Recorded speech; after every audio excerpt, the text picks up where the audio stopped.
Praise the lord. దేవునికి స్తోత్రాలు. మీ అందరికీ వందనాలు తెలియజేస్తూ ఉన్నాం. మత్తయి సువార్త 11వ అధ్యాయం 28వ వచనంలో దేవుడు ఒక చక్కనైన మాట మాట్లాడుతున్నాడు.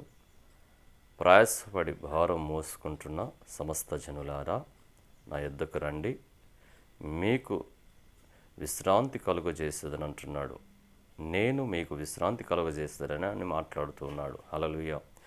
మనము ఏ భారాలతో మోస్తున్నామో, ఏ భారం అయితే మనం మోస్తున్నామో అది మనకు మాత్రమే తెలుసండి.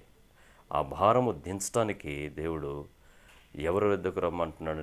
నా యొద్దకు రండి, నా యొద్దకు రండి, మీకు విశ్రాంతి కలుగజేసేదని అంటున్నాడు దేవుడు. హల్లెలూయా.